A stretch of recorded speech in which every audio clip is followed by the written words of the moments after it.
Bienvenue dans ce premier chapitre d'introduction générale au droit fiscal, dans lequel nous allons étudier les différentes caractéristiques et sources du droit fiscal. Ensuite, on verra quelques éléments de définition qui nous suivront tout au long de l'année, notamment les définitions telles que le champ d'application, le fait générateur, etc. Qu'est-ce que ça veut dire, hein, c'est ça la grande question. Donc on a besoin vraiment de créer les fondamentaux.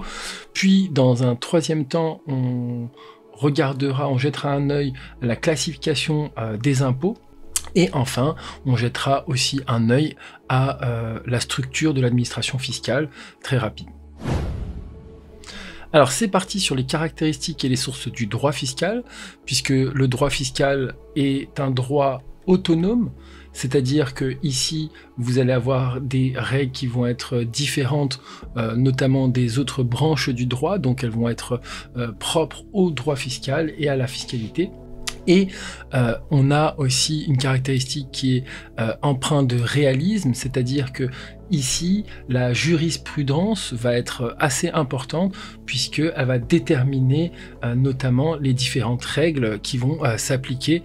Et donc ici, le droit fiscal finalement va essayer de suivre l'évolution de la société pour qu'il puisse s'adapter aux évolutions que l'on vit.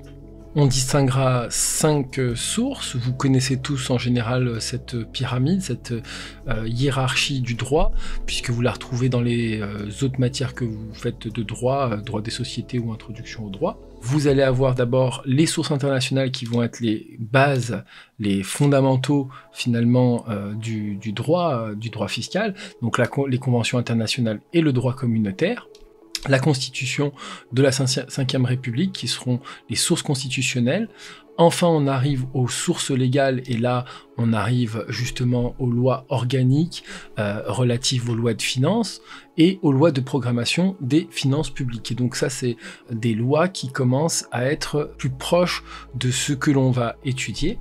Puisque ici, notre objectif, c'est de maîtriser finalement la loi de finances, c'est-à-dire les règles qui touchent les différents secteurs, TVA, BIC, IS, IR. Donc, on va maîtriser ça, hein, c'est ça l'objet de notre formation, c'est de maîtriser cette source-là, les sources légales. Ensuite, on va avoir des sources aussi doctrinales, avec des règlements, des circulaires qui vont s'appliquer. Et enfin, les sources jurisprudentielles, on en parlait tout à l'heure, puisque le droit fiscal avait comme caractéristique qu'il était empreint de réalisme, et donc en fait les décisions des tribunaux vont devenir une source pour l'application du droit fiscal. On commence avec les éléments à maîtriser en termes de vocabulaire, et notamment le premier élément qu'on étudiera à chaque fois qu'on va étudier un impôt. C'est notamment ce qu'on appellera le champ d'application. Donc, qu'est-ce que veut dire le champ d'application? Le champ d'application, comme son nom l'indique, hein, c'est de savoir à qui s'applique l'impôt, qui on va imposer de payer une redevance ou un impôt.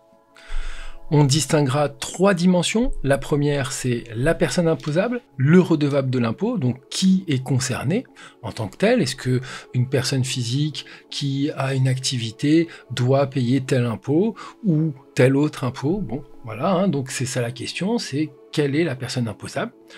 Ensuite, la deuxième question un peu plus subtile, c'est la matière imposable, qui signifie l'élément qui va faire l'objet de l'imposition et qui va avoir une quantification variable d'un impôt à l'autre. Donc chaque impôt va dire voilà, je veux que ça soit imposé de telle manière, on aura le droit à un abattement, ou ce sera au contraire la base totale, 100%, etc. Donc ça on le verra ensemble, mais la question c'est qu'est-ce qui est imposable?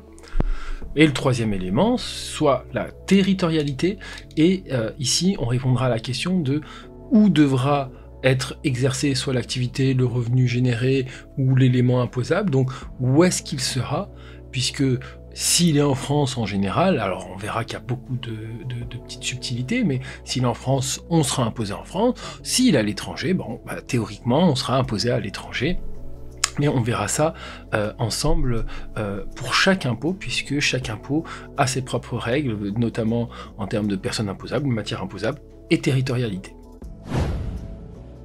Le fait générateur est l'événement qui fait naître la dette fiscale, Et donc ici, c'est la date à laquelle le redevable a une dette fiscale. D'accord? Donc à partir du moment, par exemple, où il génère un revenu, où il génère du chiffre d'affaires, etc., etc., etc. Donc c'est ce qu'on appellera le fait générateur. Dans un deuxième temps, on trouvera l'exigibilité qui, lui, représente la date à laquelle le contribuable ou le redevable devra payer l'impôt. Donc c'est la date à laquelle le Trésor public attend le paiement de l'impôt. L'assiette, qui correspondra au montant utilisé pour calculer l'impôt. Ici, par exemple, on va avoir, sur un chiffre d'affaires de 100 000 euros, eh bien, une assiette à 80%. Donc on prendra que 80 000 euros.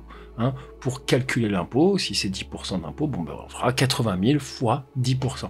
Donc l'assiette, hein, c'est la base de calcul, c'est la base à partir de laquelle l'impôt sera calculé.